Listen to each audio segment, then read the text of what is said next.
So the name of this session is Raising the Bar, Responding to Customer Needs. So essentially, it's all about innovation.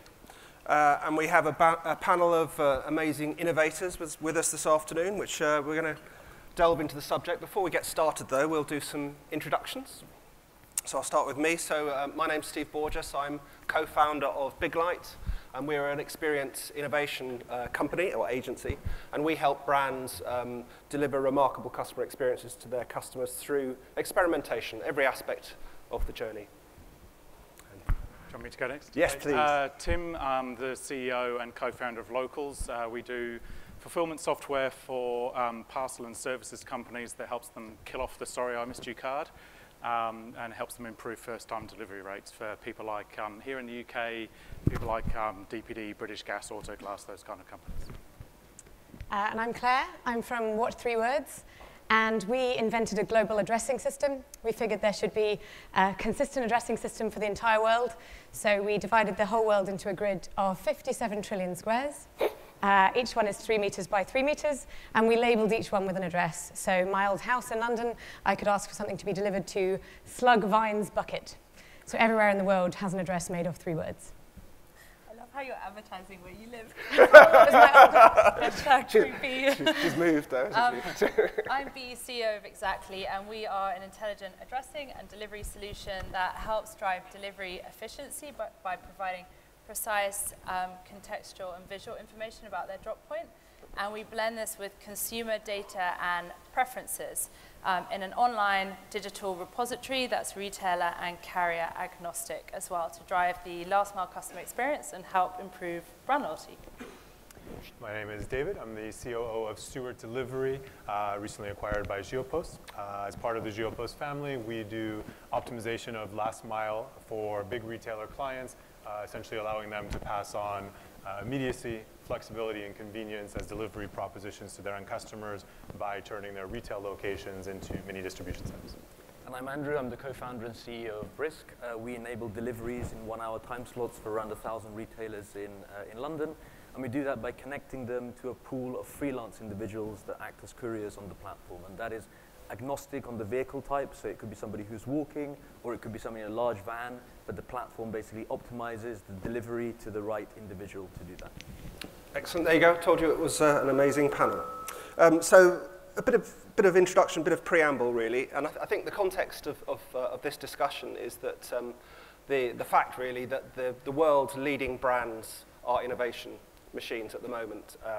Uber, think Airbnb, and of course we'll carry on talking about Amazon this afternoon as we started the day this morning. And we in our business, we believe that actually the future will belong to brands that create and deliver remarkable customer experiences. Now that remarkable is quite a tricky word, because of course delivering something that's remarkable is possible, but it's entirely transitory. So it can be remarkable just for a moment. So just imagine getting your first 1-hour delivery from Amazon by drone, and how amazing, how remarkable that will be, and then imagine how annoying it'll be 3 days later when no slots are available. So that's the way things work. We just take things on and we expect them. But all of that effectively creates a shift in control in our view, and that shift in control is from the brand or the service provider to the consumer, and that's the world that we live in, and that's just not going to go away. So in that context, the questions that we're going to be talking about over the next 25 minutes or so are really, what will remarkable look like in the current planning horizon? How are brands going to be able to get the balance right between innovation and cost? One of the things we see, some brands with massive mobile mix. So we've got some customers, some retailers with 80% of their traffic coming on mobile. It's a challenge for retailers, but it's an opportunity in another way for people providing delivery services. There's a rush to one-to-one personalization. Well, how feasible is it to have a highly personalized shopping experience and then a completely impersonal delivery experience? And a key one for me is that we think about delivery as something we're providing to a customer, so someone who's already been acquired by a retailer as a customer. But actually in our world, we talk a lot about users. So for 98% of users never become customers in any one journey. So how can delivery play its role for brands in helping convert more users to customers by offering a remarkable experience that actually then is followed through in delivery? So that's the context. So predictable, reliable, and fast. Where are we? Is that even possible? I think it is. I think you have to actually keep those as distinct value propositions. So end customers certainly care about urgency and immediacy, but that will change depending on what product they're ordering. So if it's grocery, or if it's florist, or if it's pharmacy, urgency becomes the priority, and therefore can be optimized in the delivery experience. If it's something that isn't quite as urgent, really taking what Amazon has done with Prime and translating that to all retailers, 30 to 60-minute delivery windows. The flexibility to change the time and the location of a delivery after the order has been placed is something that right now is really, really hard to do with traditional models, but innovative models can actually do that with zero friction, zero inefficiency, and therefore zero additional cost. So I think if you're balancing each of those value propositions, that's where the future of customer expectations is headed. And therefore it has to be about innovation to be sustainable. That's right. Claire? Yeah, so I think in order to get those, we do have to sometimes think a little bit differently. And that's so for us, for example, rather than just saying, we're using the same addressing system we've used for hundreds of years, and we're trying to push it, force it to fit mobile phones and navigation apps and checkout pages and Amazon Alexas. And rather than trying to take that really old-fashioned thing and push it together with these really new and wonderful experiences that consumers are having, say, well, let's start again. In our case, that meant saying, what would you do if you were designing an addressing system from scratch that was designed at that interplay between humans and machines? What would you do? Well, you'd make it accurate. So I could say, this is my front door, this is my back door. But I'd also make it easy to communicate. And so that's why we ended up with apple, banana, spoon as an address, because it's about that human-machine interaction. And as the human, I need this to be a simple way for me to communicate. So if we're going to get to these places of fast, particularly fast, but also dependable, sometimes you have to think differently about other parts of that puzzle. In our case, that's addresses, and I know you've been thinking about other parts of that as well. Yeah, I was going to say there's a few things in the mix. How I see it is not only are packages going to homes, but also services are, and it's really important, the speed and the reliability, but also these people, these service providers, these drivers, they're under so much pressure. I mean, we spent a lot of time in the summer out with drivers, and they've got huge expectations. And I think if innovation can actually harness and equip those guys, as Claire was saying, with the best data sets and resources, it makes their lives so much more pleasurable and efficient, and then that impacts more positively onto customer services and so forth. And I suppose what's underpinning all this is the precision and accuracy, because these guys are trying to work super, super fast. They're in a really competitive space.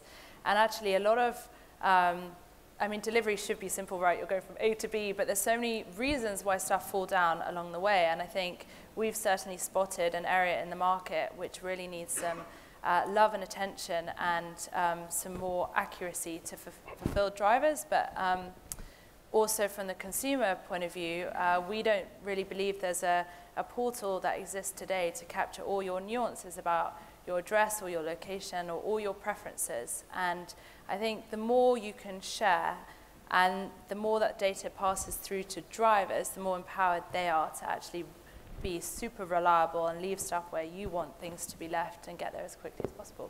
So whilst we're on the subject of locations, we dealt with the location accuracy in terms of the point of delivery. How does that extend to driver location and actually the location of the customer if they happen not to be where the parcel is going to be delivered? Yeah, so we spend quite a lot of time orchestrating the location of the consumer and the location of the driver as well. And we use that to do things like automating and triggering notifications for both parties. So for example, when a driver's on their way, they're a certain distance away, maybe 30 minutes or 5-6 stops away, we can actually look in the background and see where that consumer is right now, are they at home or not, and then change notifications accordingly in order to do that. But the reality is we find consumers are all, and we all are guilty in this room of that as well, of being individual snowflakes. And where we say we're going to be and where we end up being is sometimes quite different, even though we knew that someone was coming down the road. So enabling that to have something that can then be delivered to me and still match the ETAs that people are expecting the first time around is now possible, but requires quite an operational change on behalf of the business as well, which is why we then empower the information back into the driver to enable them to do that. So does a 1 hour window limitation make some of these problems go away in terms of accuracy? So I think the piece that basically connects everything together is technology. So in reality, so every person that's spoken so far, you know, we've spoken about, you know, location, we've spoken about optimization, we've spoken about, you know, basically the actual fulfillment of the delivery itself. And I think the piece that basically is connecting the glue between all these things is technology. So in order to get a 1 hour time slot delivery, you need to have a lot of optimization which takes into account all of these factors. So one of the things that we're looking at day in, day out is basically how do you manage to squeeze, it's a bit of a strange, how do you manage to squeeze, you know, the most optimal number of deliveries and pickups within 1 hour? And the only way you can do that is if you can basically optimize based on location, which is one key one, vehicle type, and so on. So it's actually an extremely complicated problem to solve. Whilst we're talking about 1 hour, I want to change the subject a little bit and talk about, you know, customer expectations in a different sense. So, how important is immediacy? Does everyone want everything delivered within an hour? Is that the future? So I think within an hour the answer is no. And what we do is we do delivery in 1 hour time slots. So that could be, you know, same day or any future date. And I think precision always trumps immediacy from our point of view, unless it's hot food. I mean, if you're talking about hot food, obviously you want it as soon as possible. But if you're talking about retail goods, it doesn't really help you for your shoes to beat you home, for example. And it's very important that that arrives in a slot of your choice. So I think, you know, in hot food, certainly very, very, very, very important. But I think when it comes to everything else apart from hot food, as the McKinsey talk basically touched on this morning, I think precision always wins the race. I would completely agree with that. I think precision is particularly important. Also considering that there's another player in this mix. We've talked about the end customer, we've talked about the courier, there's also the retailer, the client. Yep. And they are going to have made promises to their customer. They know that the delivery experience is now a differentiator in whether customers click on that basket, choose them over another retailer, and if that promise isn't held up in the actual delivery itself by being on time, that's a key failure for the retailer. So absolutely precision is as important as immediacy. Okay. Tim? Yeah, I think I'll just echo that point again. We work with clients across the US, Australia, New Zealand, here in the UK, and into Europe now as well. And so the key theme we see from consumers now, and everybody having to meet this, is it's all about what I want, where I want, when I want it. I will dictate the terms, I'm in control, and I don't care whether it's a plumber coming to see me, a parcel delivery coming along. I will now dictate exactly where I want that and when I want that. We've been referring it to, I think, we call it the individual economy, or economy for short. We shorten everything because we're Australians. Yeah, we think that kind of expectation with the customer in control applies across every industry now, not just logistics and retail. Do they also have snowflakes in Australia then? They do. They melt quite quickly, but they do have. Okay. Have you got anything to add to that? I mean, I guess one of the interesting things there is that not only did the customers kind of want that immediacy and all the rest, they're actually also, they still want it to be really painless. So they want the things at the right time in the right place, but they also don't want to click that much. And they want to go, you know what, I went through checkout and it was 4 clicks and I was done.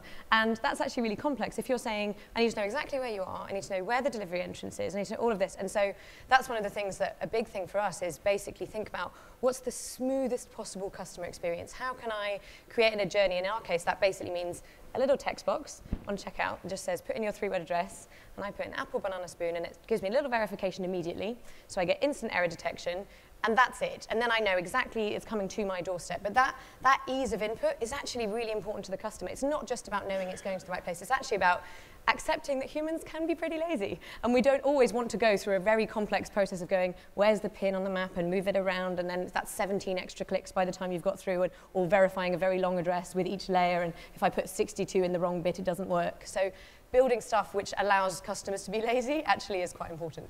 And actually, so you could foresee a time when in autofill content, it will just have those 3 words in the same way as that you would have your full address and details. You just tap on that. So you can save your apple, banana, spoon as your doorstep. Yeah, just apple, to add. banana, spoon, is that where your office is? Oh, and no, our office is index home raft. And just adding to that as well, the other theme I think I'd add on to that is convenience trumps privacy. And so actually, we get so many people say to us that, the consumer will never let me see their location as a one-off in real time now. But they actually will. If that means that I'm going to get this thing delivered to me exactly where and when I want it, I'll share my location with you now. And so this is about you being able to see where the customer is at any point in time. That's right. So reach and get in the location, you know exactly whether you're there or not, right? What are the practical implications when your application figures out that the customer isn't at home? What happens? So basically, we can look up and say, do we know what to do next? You're not where you said you were going to be right now. What should we do? Do we have a safe place? Do we have a photo? Do we know anything else from, an Exaactly or another what3words address, for example, that we can then pass back to the courier to change that? And if we don't, then we can change the notification and say, hey, it doesn't look like you're there right now. Is there somebody else? Fill in those details for us right now, and then share that with the driver to make sure we get that done first time. Yeah, and I'd echo on the convenience and personalization piece. I mean, our vision is to create this consumer repository which has all your information and preferences in. And we've been asked time and time again about security, and we include stuff like street view images and contextual images if you wanted them of your safe place, neighbors you don't want it left with, click and collect preferences, and we have stacking preferences which you can change per item, because obviously every item is different. And I think it's that giving data and information for the sake of convenience. I mean, we hear time and time again people say, I got failed delivery note, and screw it, I was totally happy for it to be there or here. And it's a really hard job for drivers, because they don't want to be told off by head office. They know they've got to fulfill it, but at the same time, they don't have all the understanding of what that individual needs. And that's what we're really trying to collate in one place, and being agnostic.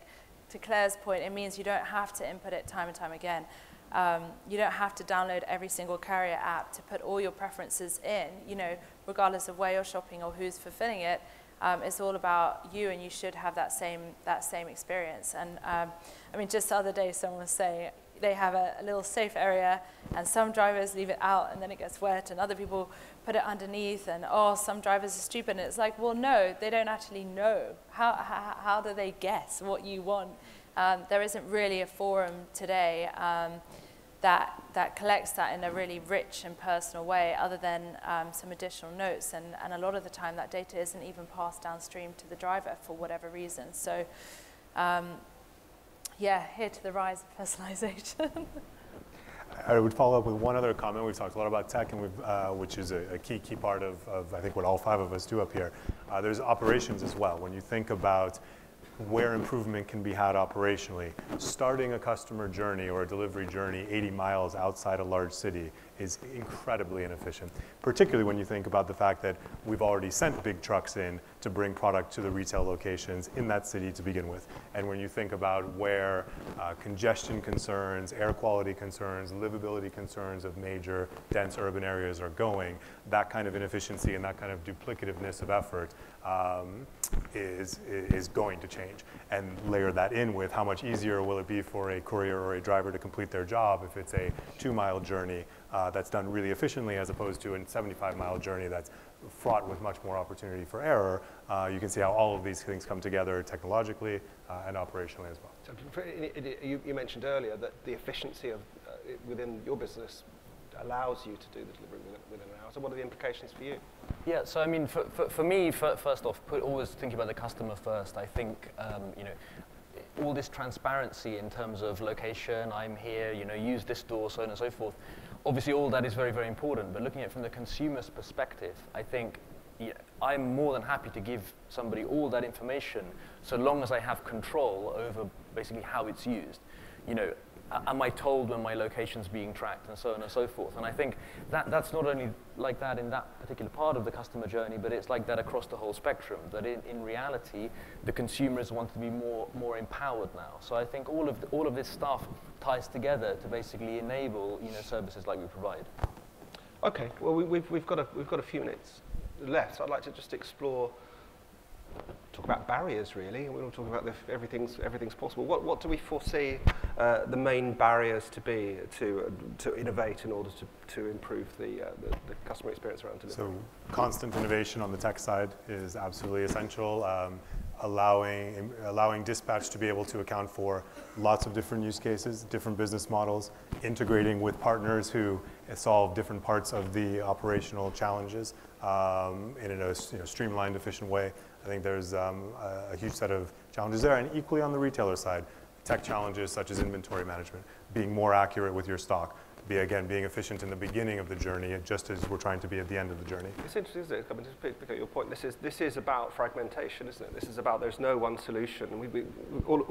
You could take almost all of your solutions and fit them together, and still there'd be gaps in a way. So actually, it can only work if there is a whole series of different solutions, which means that one size will never fit all. Would you say that's the case? I mean, I think it's an ecosystem. So I think all of these various pieces of the puzzle basically fit together.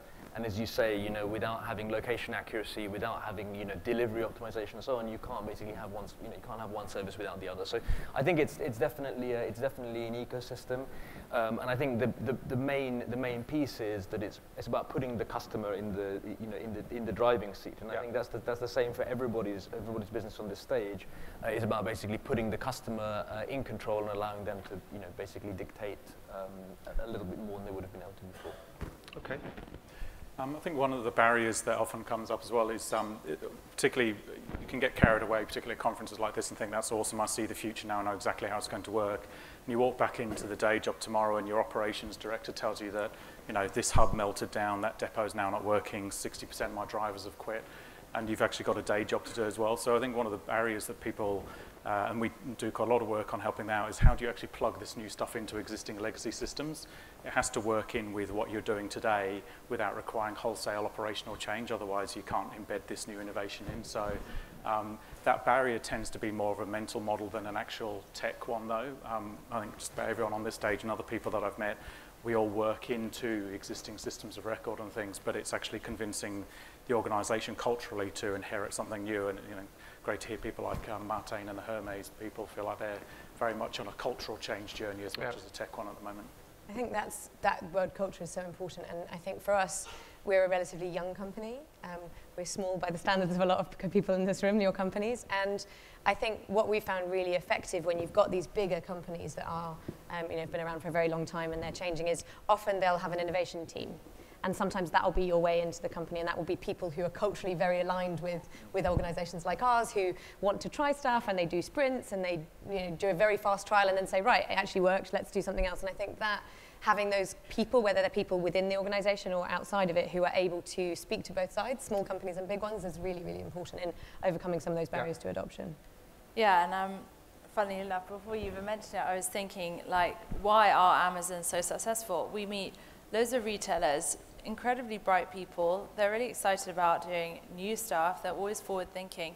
And I was just talking to some people from Metapack earlier, and they were saying, I'm sure there's some Amazon people in the room, but they work in small teams, and it's all about, it's really action-orientated. So every single meeting, what are we going to do from this? And people stick to that goal setting.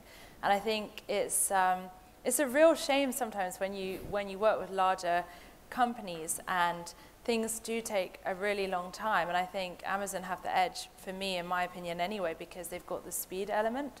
It's not necessarily that they always have the newest ideas. I think there's a lot of solutions that are third-party provided by the likes of SMEs and startups, and I definitely see the power of harnessing and partnerships and working with people and allowing other companies to be experts in certain niches rather than conquering it all. But I think it does fall down when sometimes, an enterprise sales cycle, we were talking about this last night, could be like a year and a half, and you just think, wow, the world has changed in that 18 months, and as very agile companies, our roadmaps would have completely changed in 18 months' time, and we'll soon be talking about the next thing. So it's all about speed of execution.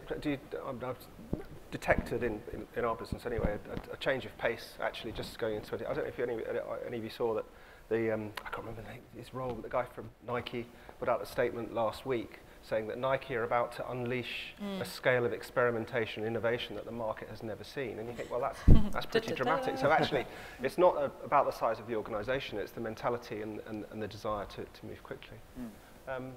I think we're about out of time. I'll just check my timer. So I'll just sort of summary. It's been a great conversation. Thank you very much. The main thing is, I take out of it is that actually to achieve what customers want and make it economical and make it it's actually as much about innovation, and it's as much as efficiency as innovation, and therefore innovation is required, is the only way that that can be achieved. And then this whole interesting thing, obviously we're in the year of customer data, aren't we? Where we're saying, well, actually, we can allow customers to give us anything about themselves, and that they're prepared to do that as long as they can see some real value in terms of convenience. And that the key thing is, it's that shift, putting customers at the centre of everything. So thank you very much. Thank you. Thank you.